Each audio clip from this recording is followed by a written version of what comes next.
And thank you to the Framingham Public Library for holding this series and allowing us to come together even as we continue to wait out this pandemic. And I thank all of you for joining us tonight. I just want to sort of give a little introduction and say why I am talking about the topic that I chose tonight, which is the racial wealth gap. We're still in February. It is Black History Month, and thinking about all the ways thinking about all the aspects of the Black experience in America. And it's also because it's a series that I've been working on. I hope you stay tuned over the next weeks and months as I examine a lot of these topics a little more thoroughly in my reporting. And that's to come. So I'm really excited about it because it is really important. And, you know, I've been wanting to examine the issue of the racial wealth gap for a long time, in part because just thinking through myself, the way that I have thought about wealth and the gap in wealth between different groups, particularly the white Black wealth gap, which we have the data to show how stark it is. And I think about wealth in terms of, you know, family wealth, the way that it's passed on. And I thought about it more, you know, like a trust and estates way. I'm a lawyer, so I think about it in terms of the money that parents or grandparents leave on to their children and how there's just less of it for people of color to pass on than there are for white folks. But the more I thought about it, the more I realized it's so much broader than that. And if I wasn't thinking about it in that way, I think there are a lot of people who don't. And one just anecdote that helped frame it for me and see how it's affected me in my life personally is I was thinking about when I was getting ready to graduate law school. I was a student at Boston University School of Law, getting ready to graduate, and I was talking with a few of my friends from law school who are still very good friends of mine to this day.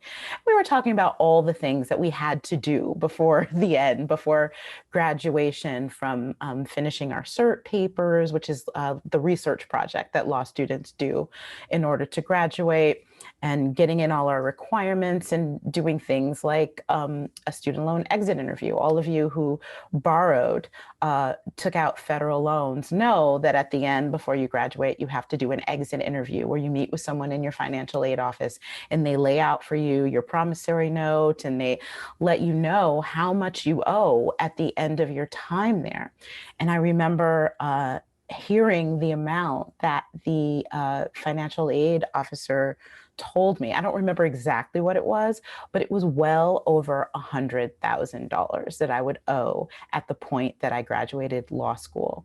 And I was lucky enough that at that point I'd already secured a job for after I graduated at a small law firm in Boston. I would be making $35,000 a year. And living in Boston, to be sure. I mean, I'm from the Midwest, so just the cost of living on the East Coast was already shocking to me, and I was going to be pulling in a modest amount. And so having this six-figure student loan debt waiting for me when I graduated, I actually laughed when I was told that figure because she may as well have told me that I would owe $50 billion. Like, it just seemed like such an insurmountable amount of debt that I would never be able to pay off. And, you know, I looked at my friends as I was telling them about it, and they were shocked looking at me, you know, saying, "Oh my God, how are you gonna pay off those loans?" And I said to them, "I don't know. How are you gonna pay off your loans?" And it turns out, of the four of us who were sitting there, I was the only one who had student loans. For all of them, all of their families had paid for their law school tuition for them.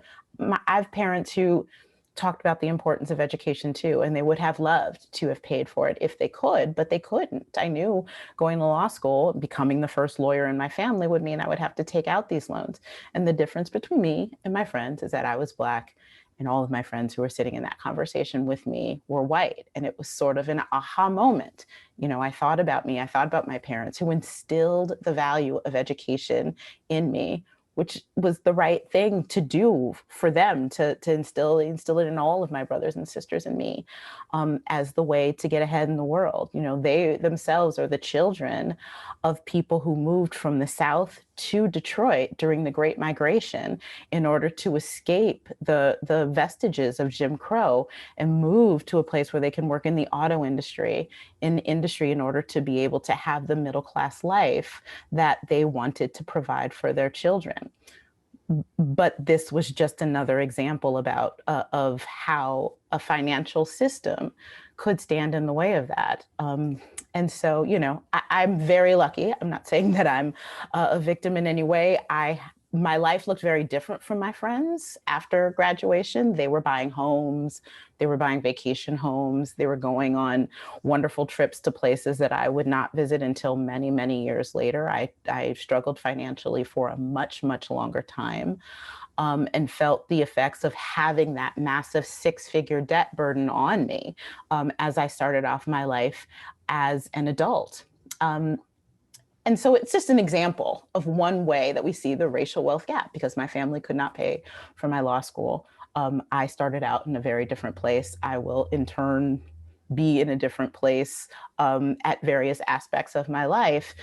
And I've worked multiple jobs. I'm doing very well now, but it's a real thing. And it doesn't mean that you're impoverished to be touched by it.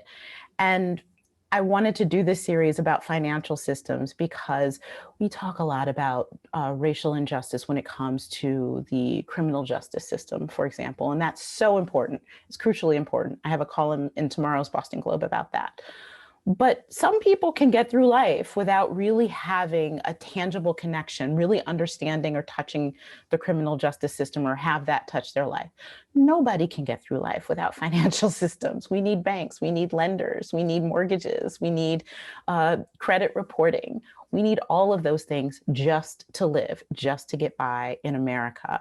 And the systemic racism that is built into it is something that affects Black folks in a really substantial way. I think about the term life, liberty, and the pursuit of happiness. It was declared an inalienable right centuries ago, but those rights are deeply tied to the ability to gain and attain wealth. And it's as deeply rooted in that as it is in the Declaration of Independence.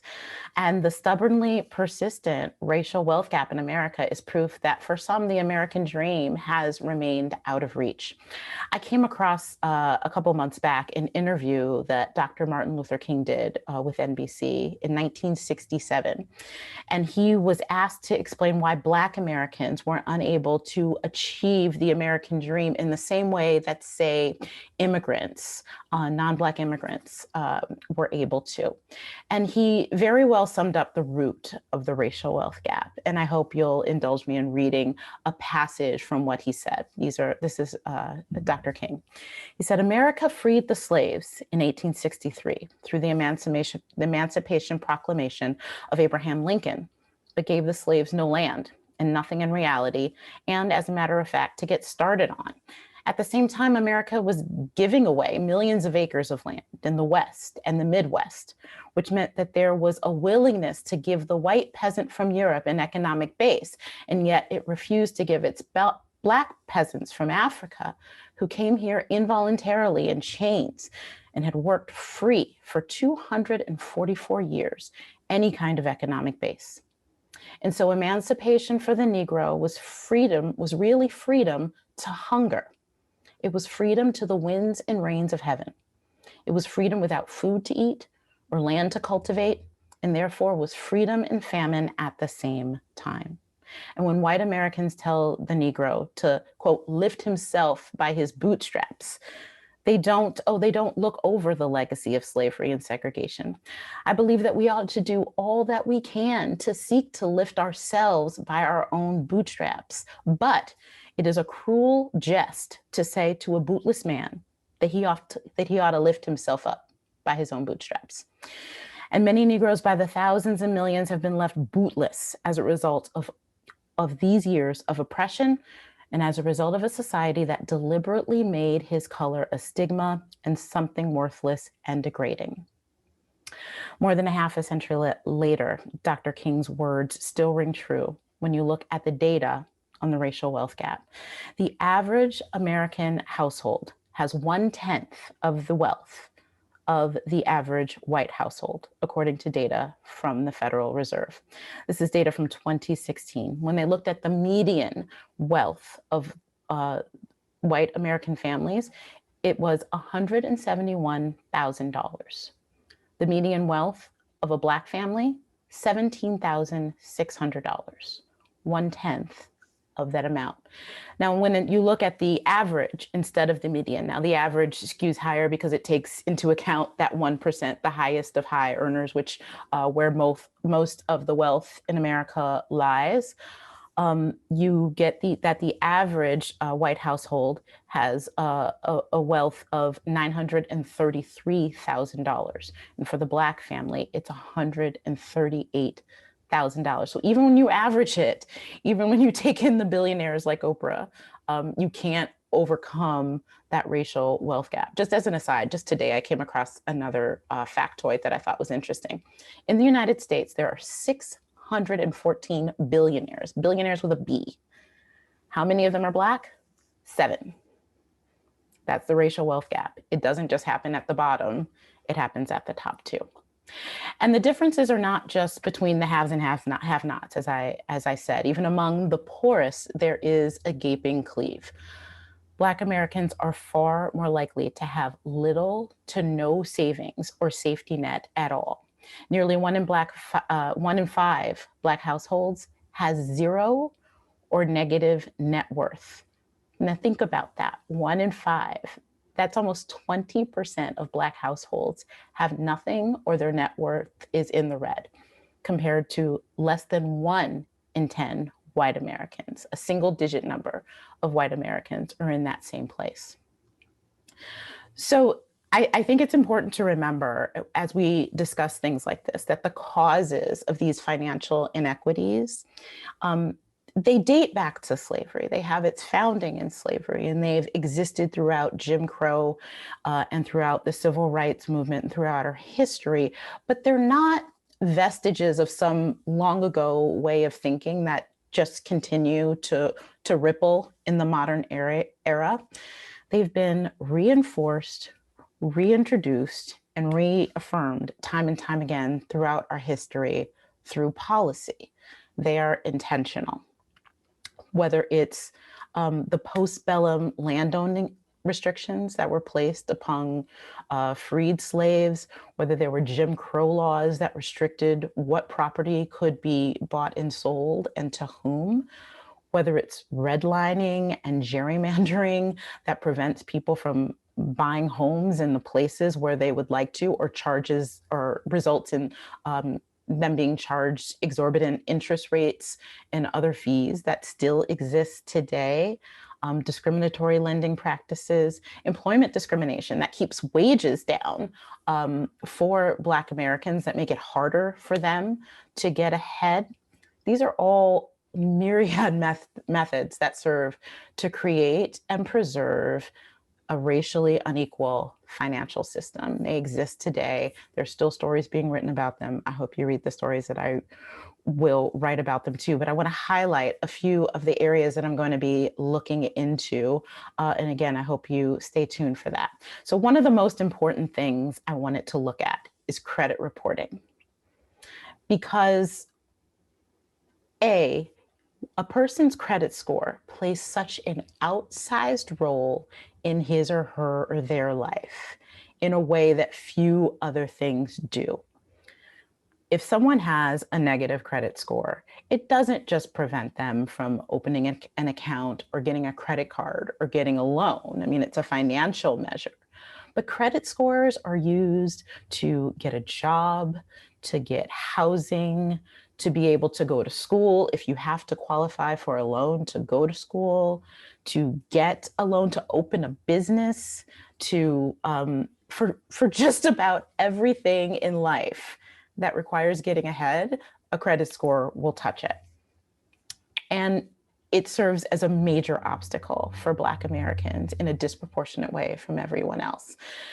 And another problem is that data about credit reporting, when I started doing reporting into this, it is so hard to find for a bunch of reasons. One, you have consumer protection laws that prevent credit reporting agencies or banks or others who use it from disclosing that information in a way that could be identifiable, which is a good thing, but they often hide behind that reason for failing to disclose, aggregate data about it.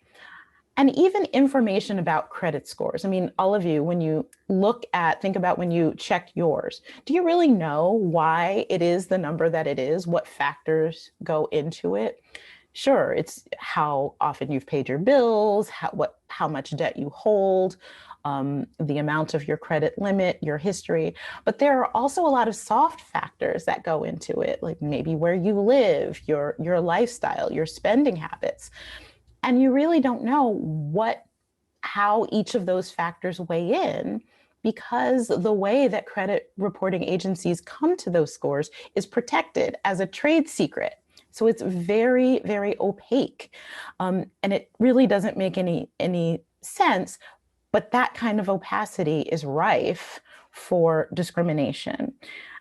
What we do know is from the data that we have is that there are disparities.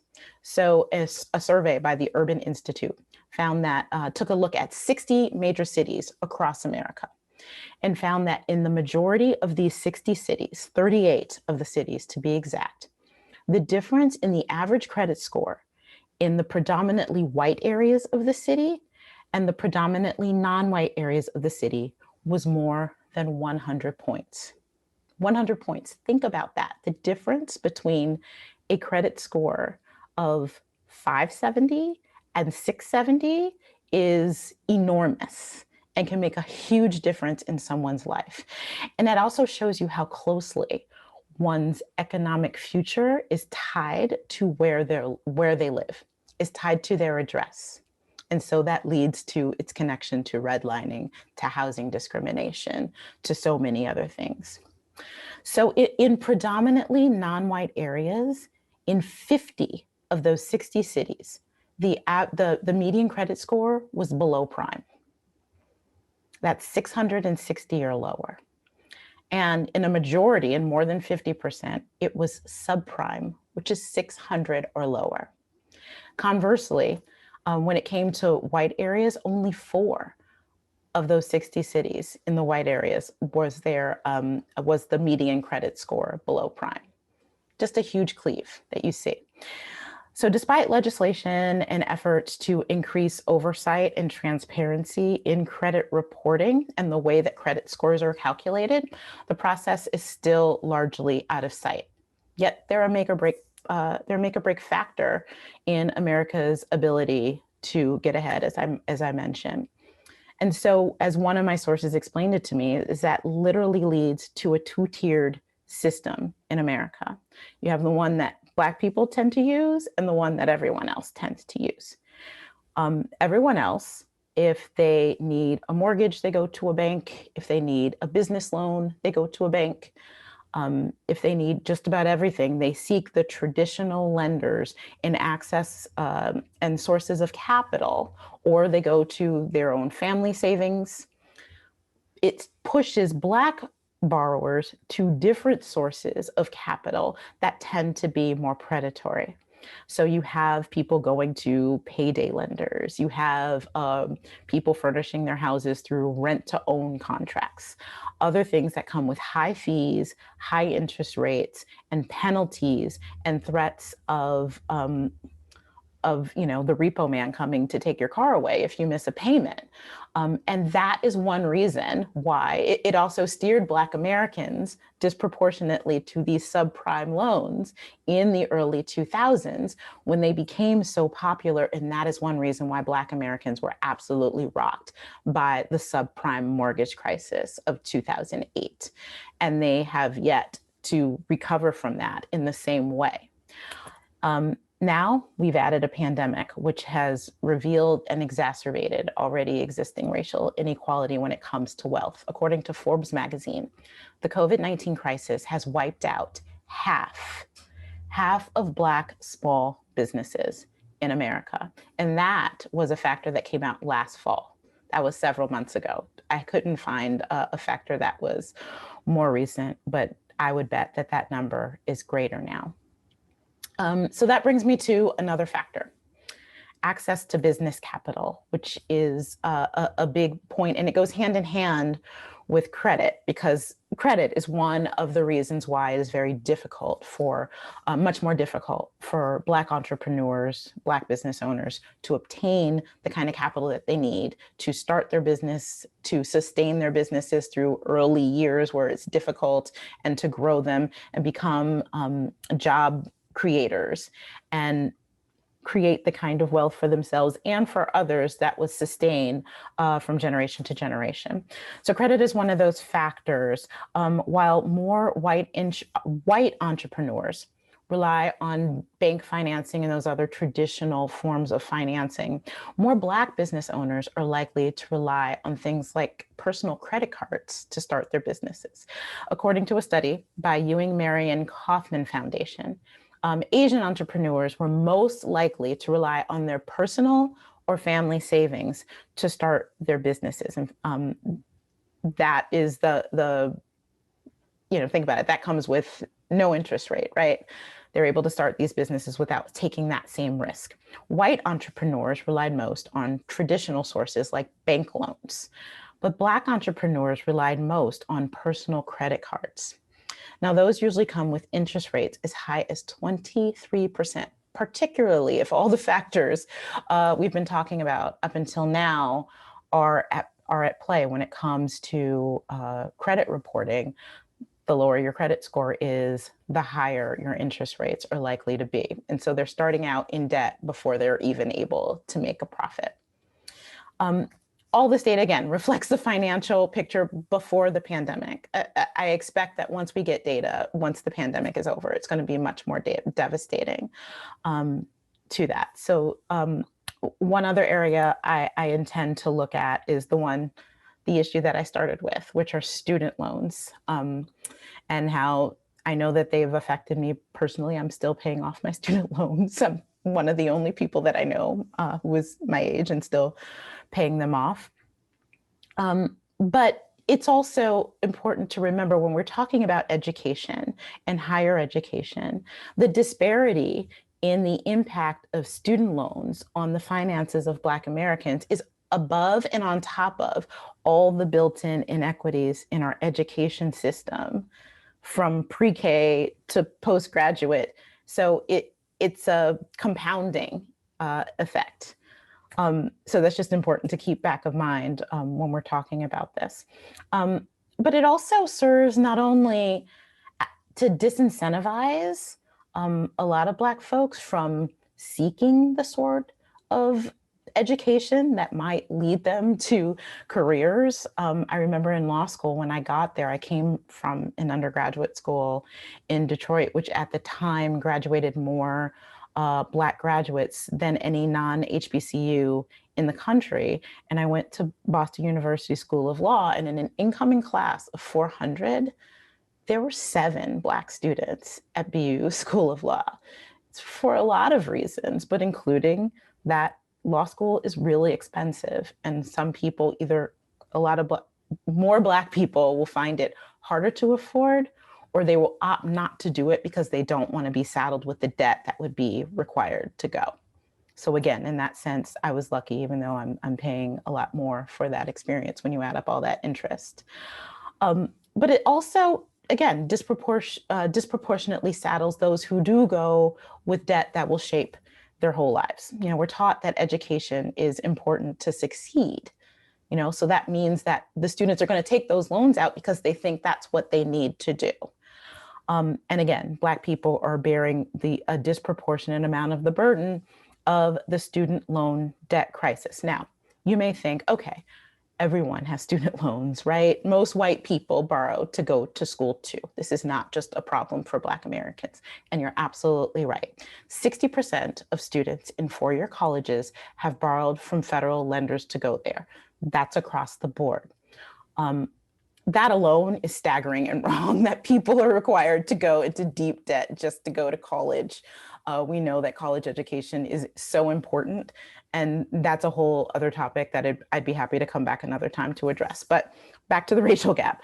For white students, 57% of students in four-year colleges have taken out student loans to get there, pretty close to the average of 60. For Black students, 78%. 3 out of 4 of students in four-year colleges have taken out federal student loans. And that's not even counting the private ones, the ones that come with higher interest rates, other sources of money that they may have sought. This is just federal guaranteed student loans, 3 out of 4. When you look at Black students at public colleges and universities, 87% borrowed from the federal government in order to go. So that leads to another problem. Black students are much more likely to default for all of the reasons we've been talking about for the first half of this discussion. So despite everything that we've been taught about the need to go to college in order to better yourself, that's the only way that you can earn a good living. Black college graduates earn on average less than white high school graduates. So think about that formula. They're told to get more education, so they get more education. They incur more debt and often paying more interest rates. They graduate and they make less money. That leads to the financial hardship. That's the racial wealth gap right there in one cycle. But that's if they graduate. Keep in mind, a lot of them don't. According to a Student Loan Hero survey, among bachelor degree seeking students in a four-year program in 2008, 21% of Black students graduated from the college in 4 years. Now, some of them may have left and gone back. Some of them may have left and never returned. Compare that to 30% of Hispanic students, 44% of white students, and 48% of Asian students. For some, it takes longer, but for some, they drop out. Now, what happens if you drop out of school and you've taken out loans? Just because you didn't get the degree, of course, that doesn't mean you don't have to repay. In fact, for many loans, the payments to repay them back become due immediately if a student drops out, as compared to students who graduate, who are often given a forbearance period that allows them to get on their feet, get their jobs, and get started before they start repaying those loans. If you drop out, you don't get that. So you don't have your degree. You likely don't have a job. If you have one at all, you don't have one that's paying as well, yet you are saddled with this debt immediately. And that affects so many people. You know, I was really struck earlier this month when Congresswoman Ayanna Pressley revealed that and she's talked about the fact that she went to BU and she had to drop out to go to work to help support her mom, to help support her family, but that she also defaulted on her student loan. At a press conference organized by the American Federation of Teachers, Pressley said, like 85% of Black students, I had to borrow. And like so many of those students, I also defaulted on those loans. We know that Black and brown students are 5 times more likely to default on those loans than our white counterparts. And Pressley is by no means alone. The National Center for Education Statistics found that nearly 1 in 2 Black students had defaulted on a student loan within 12 years of starting school. Think about that for a minute. That statistic astounded me. Half of the Black students who took out student loans within 12 years of starting school that those loans were taken out to pay for, they had defaulted on a student loan. There are few things that can kill someone's credit score than a default. That is guaranteed to give you a decade of real hardship getting through life. And this is what happened to these students because they were trying to get an education. I found that absolutely staggering. So before I get to your questions, I want to talk about what are some possible solutions to this. So thinking about student loans, for example, I think one of the solutions is really taking a big step back and as a nation, as a society, really revamping the way we finance schools. There is really no reason for public colleges and universities to be as expensive as they are.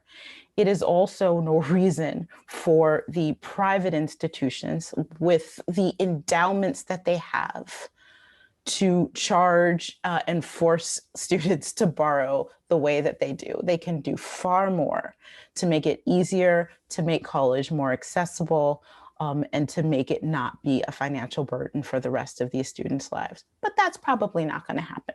So let's talk about some other things. During the presidential campaign in particular, there was a lot of discussion about student loan forgiveness and what it would look like. And I found it really interesting. Among the Democratic candidates for president, a lot of them were offering really aggressive student loan forgiveness proposals. You had some like Bernie Sanders who really wanted to forgive huge chunks of student loans across the board. The idea was that a rising tide would raise all boats, and that would benefit Black Americans, Brown Americans, white Americans, everyone. Elizabeth Warren really pushed back on that proposal and said, when I asked her about it, she said, look, the problem with a proposal like that is that if you're helping across the board, the highest people the highest earners that it would help are going to be predominantly white. And if you focus it to the people who need it most and not give it to everyone, then the highest predominant people will be the lower earning folks who tend to be Black and brown, and that simultaneously gets at the problem of the student loan debt crisis as well as the racial wealth gap. The bad news is we're not going to see any of those policies anyway. The candidate who won the nomination and won the presidency had much more modest student loan forgiveness, something in the range of $10,000 for some qualifiers, and the qualifications are pretty narrow. That's not going to do a lot to get at the greater issue. I think that one realistic thing I think that everyone can do, and we don't have to wait on leaders and elected officials to do, is to really start rethinking what success in life looks like and how you get there. I'm not saying that my parents were wrong to tell me that I should study hard and go to school and work hard and I can be whatever I can be. But I really think that as important as college is, and it really is, it's really crucial for a lot of opportunities. There are so many paths to success. When you see someone who is a member of Congress who had to drop out of school or defaulted on the loan, it just shows that there are a lot of paths to get to a place where you have a really meaningful career. When I was growing up, there was this sort of dichotomy between, for those who wanted to go to school, between college and a vocational alternative. And the vocational side was really kind of looked down upon for people who really couldn't make it in college. I think that was really false. I think that still lingers. And I think if we rethink what it means to be successful, you can start a business without a college degree. You can start a business without a graduate degree. You don't have to be like me and go to school until your parents really tell you to stop because you've gone long enough. And so I want to wrap up. That's just really the beginning, just scratching the surface of some of the reporting that I've been doing. Oh, another area that I wanted just to touch on lightly, I haven't dug into it as deeply yet, but I want to, is the issue of retirement. So I will leave you guys with that. Data show that inequity extends throughout life and into retirement. And while most American households don't save enough for retirement, hardly anybody saves enough for retirement.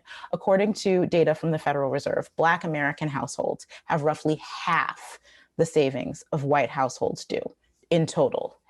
And in fact, less than a third of Black households in America own equities of any sort, including retirement accounts, compared to 60% of white families. And so much of this has to do with trust. I actually expected that disparity to be greater, because I recalled when I was in college, I worked my way through college. And one of the jobs I had was as a part-time bank teller. And I recalled the lack of trust in banks and financial systems that so many Black people had, even those who had accounts in the bank, didn't trust banks. And I remember once a customer came in and had brought in literally this box of money that she'd found in her mother's house after her mother passed away, because her mother had been diligently saving. Saving was clearly of value to her. And in fives and tens over the course of I don't know how many decades, her mother had amassed and saved a huge amount of money, but she didn't put it in a bank. She kept it in her house, which was not only really dangerous, but that cost her so much money in what the investment value of that money could have been if she trusted a bank, but she didn't. And so financial institutions really have a long way to go to stop a lot of the discriminatory practices that come when it comes to banking, when it comes to investing and retirement savings. There was a 2019 New York Times piece that really looked into how certain large banks literally turned away Black customers who sought investment advice, who sought investment services with them.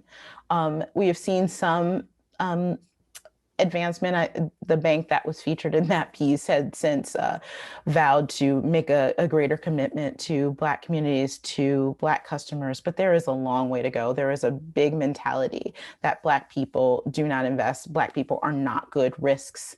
Black people are not worth that service. And it makes it difficult for people in those communities to really value the importance of that sort of retirement. So again, I'm going to dive deeper into all these topics, look at what some of the solutions might be, not just for stakeholders and not just for lawmakers and people in the private sector, but also everyday Americans, things that they can do to make a difference and get at these inequalities. And with that, I'm going to take a sip of water and look forward to answering some of your questions. Awesome. Thank you so much, Kimberly. The first one we have is actually a clarifying question. They heard the number 6 Black American billionaires with a B. They missed the number of white American billionaires. I believe it's 7 Black. Oh, 7. And I believe. And they said that, Black. I just read it. No, I'm going through a lot of numbers really quickly, so I can totally. It was 614 billionaires with a B in the United States, and of those, 7 are Black. That's just a great figure. All right. And then somebody asked about lowering the interest rate on student loans. She says she believes they're currently 7 to 8%. What are your thoughts on that? Yeah, and those are on the high side. I mean, a lot of people who have had student loans who took them out at the time that I have them, the interest rates are lower than that. So you can lower the rates, but even if you have interest rates like mine that are very, very low, if you're paying them over a 30-year period, that is an extraordinary amount of money still. It's really quite incredible when you think about the fact that an education should be thought of like a mortgage, right? That's something that should be paid over 15, 20, 30 years. Lowering an interest rate is important. That gets back also, if you're not talking about federally backed loans, where the interest rate is set based on prime.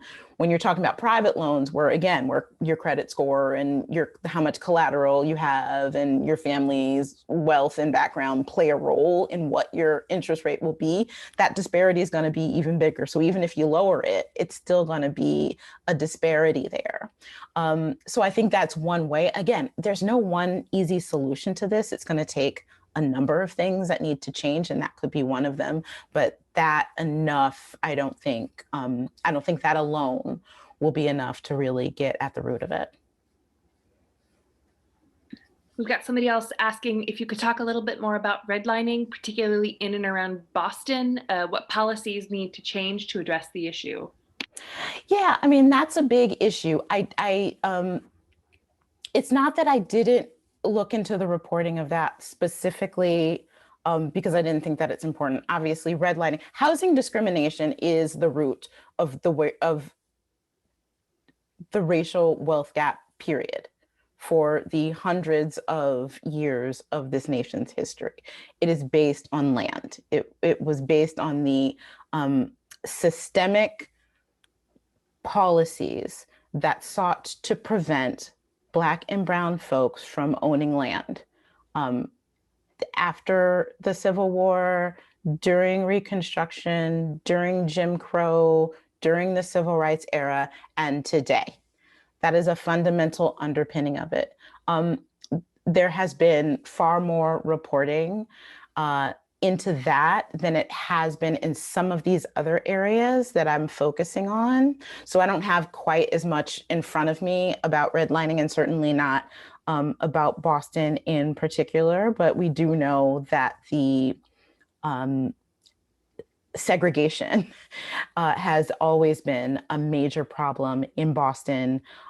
The fact that you have very, very greatly segregated communities there has led to inequalities in education, inequalities in health. I wish I had this figure right in front of me, but when I was doing reporting about COVID-19, one of the figures that I came across was the life expectancy before the pandemic.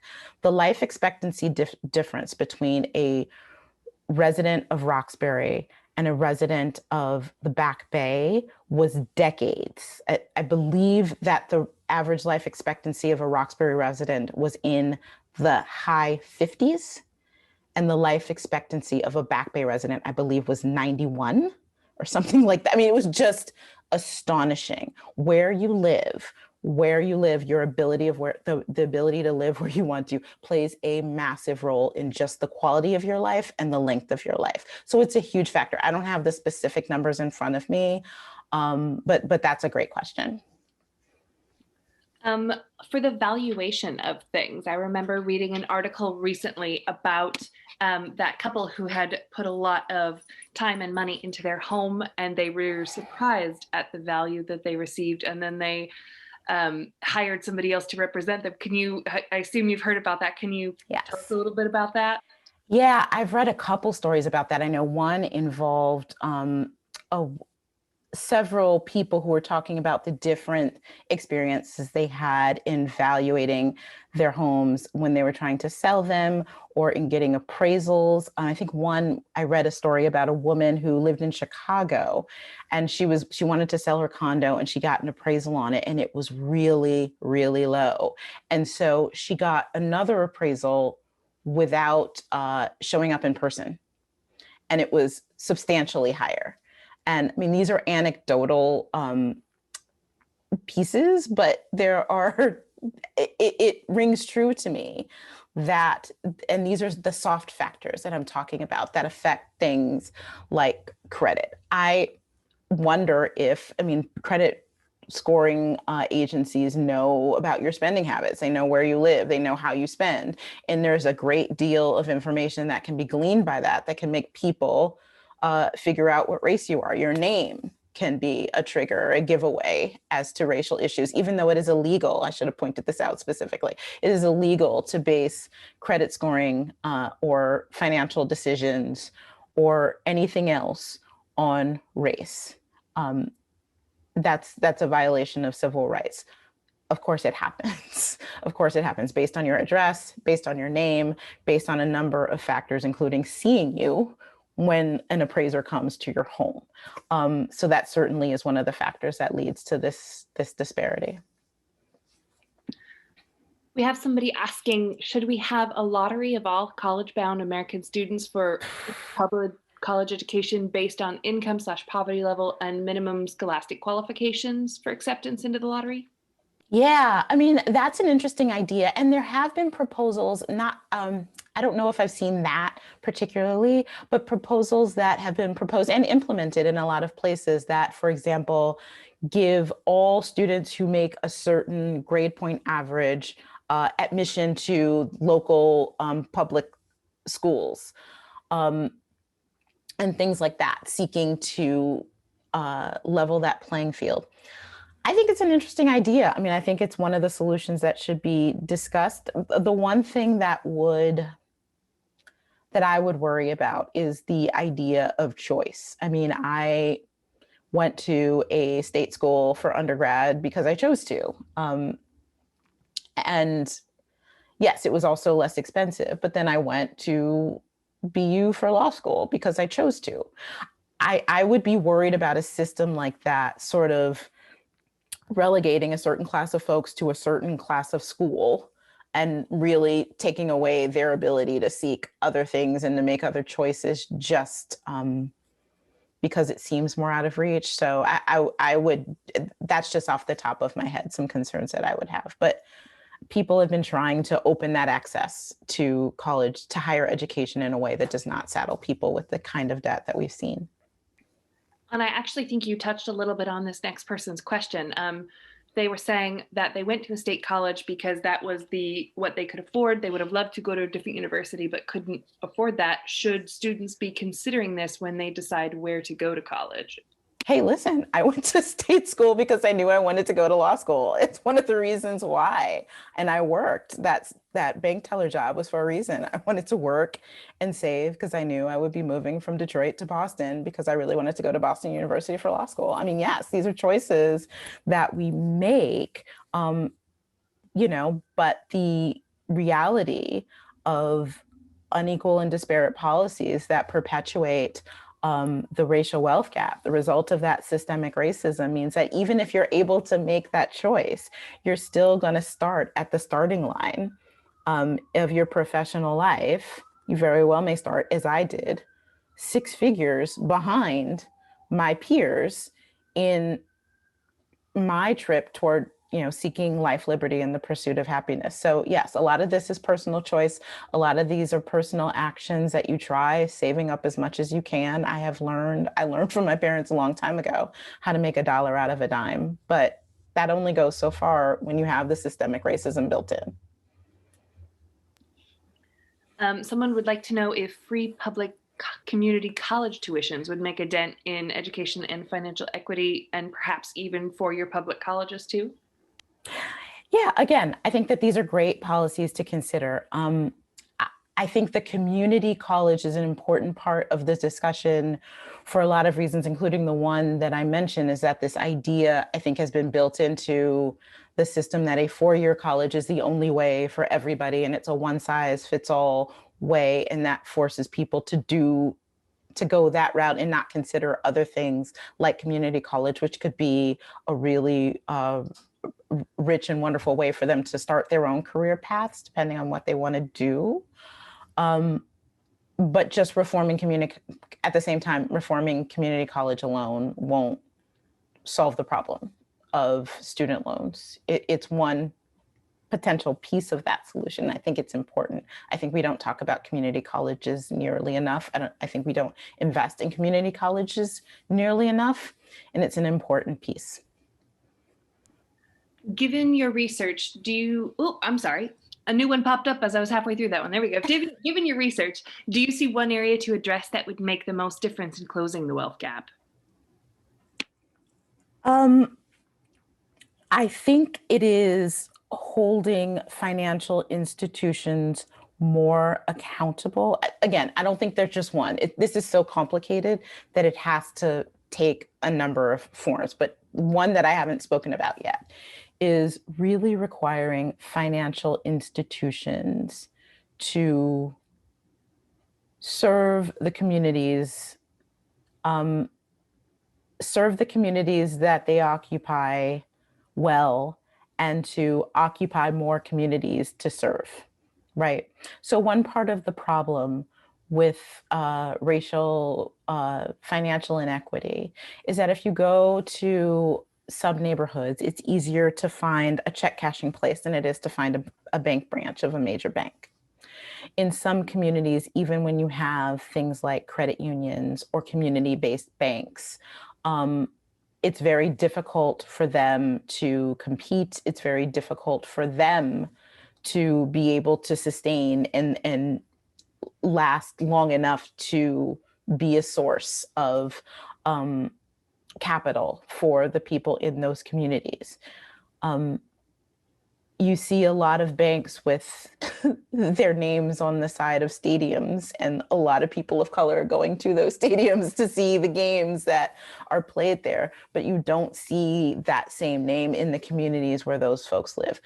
We can pass policies, we can do things that really pushes those banks, requires those financial institutions to give that kind of investment to Black and brown communities in the same way that they give it to others. I mean, a similar thing was what we saw with the loans out of the COVID package, that we started giving out these small business loans and then realized that a lot of them were going to major businesses and they were not reaching small business owners at the same rate at all, and certainly not reaching Black and brown small business owners, because those guardrails weren't there to prevent these bigger companies who had more resources, who had more ability to put these applications in and knowing how to do it, to get those loans.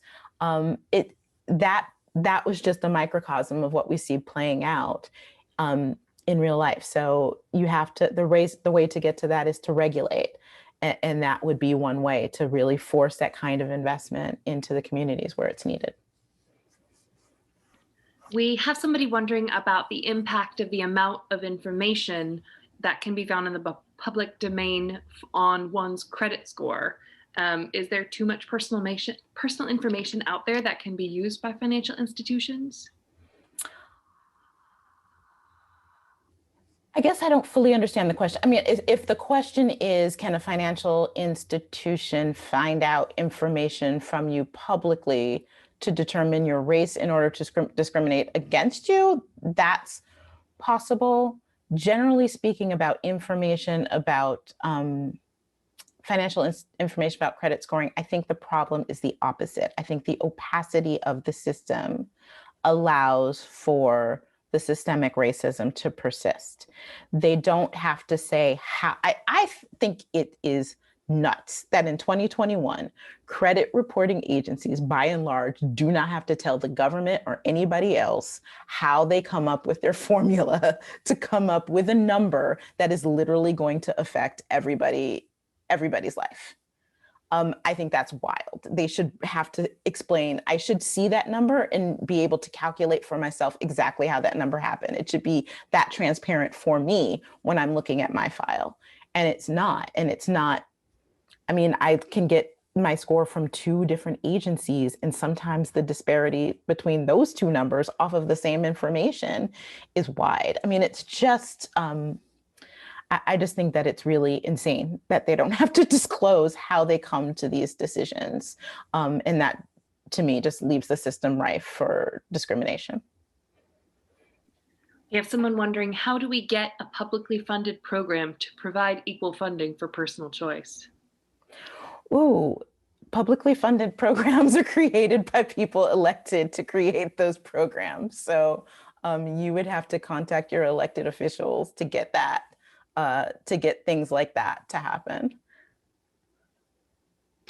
I had a question about the recent lawsuit that was just settled, I say recent, by the attorney for the Pacific Legal Foundation, who said that Asian Americans are being harmed by Harvard school admission rules. Yeah, so those affirmative action cases, which are making their way to the US Supreme Court, are very interesting. This is not the first time that we have seen this.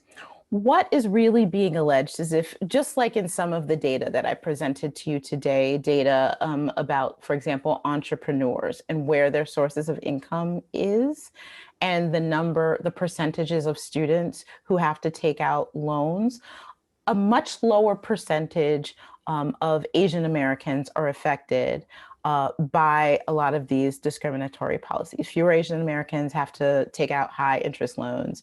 And just the same, more Asian Americans are admitted to colleges and universities by far than Black and brown students. And sometimes more Asian Americans are admitted than white students. And so because of that factor, and there's a lot of reasons for that. The difference in the history of racism in this country and how it's been manifested, the values that certain higher education institutions look for in students, perceptions of intelligence. I mean, just so many things that go into that would take a whole nother show. But people who are against affirmative action programs have used that data point to bring sort of reverse affirmative action lawsuits, claiming that efforts at affirmative action to increase the number of Black and Brown students in places where the numbers are way lower than the population at large or the communities where those schools are located. It is actually somehow an effort to discriminate against Asian students because their numbers are higher, and by admitting more Black and Brown folks, it would require the admission of fewer Asian folks. It's subterfuge. It's an effort to end affirmative action. There was a petition filed at the Supreme Court today based on that very thing. And it's just not reality. The truth is, fewer Black and Brown students can go to college for a number of reasons, including financial and including discrimination in admissions. And we need, in my opinion, affirmative action programs in order to combat that discrimination. And these lawsuits are an effort to stop those efforts. All right, I want to solicit any last questions. Lots of thank you, lots of great presentations. If you want us to walk away from this talk with one thing in mind, what would you like us to come away with? It is that when we see things like the racial wealth gap, and even when we see things like this, disparities in education, disparities in health, these aren't just things that happen by accident. These are the results of policies being made at all levels to ensure that this system stays the way that it is. It's been 400 years and we're still seeing the perpetuation of this. If this was just, as Dr. King said, a bootstrap pulling situation, bootstraps would have been pulled up by now. It is built into the system, and the way to fix it is to get in and remove that discrimination from these systems. It's not easy because it is so pervasive and persistent, but that's the only way. And as a journalist, I just think bringing these issues to light is just one part of that. And I hope I'm able to continue to do that. We got one last question. They said credit score is an issue. She would love more transparency. I understand the distrust of banking institutions. When you try to address or rectify possible issues, they're often not transparent in how those issues can be addressed. Have you heard of anything like that? Yeah, I mean, there are proposals in place to make things like credit reporting more transparent, to make banks and lenders and credit reporting agencies not only be more transparent as to how they come up with this data, but more transparent in the data in terms of who is getting loans, what interest rates they're getting as a group, disaggregated racial data about financial practices. So you can't fix a problem until you can quantify that problem. And it's getting to that part of it, the same way that lawmakers have been calling for that sort of disaggregated racial data about COVID-19 testing or COVID-19 vaccines. The same thing here. That's a place to start in order to identify exactly where these policies are discriminatory and address them.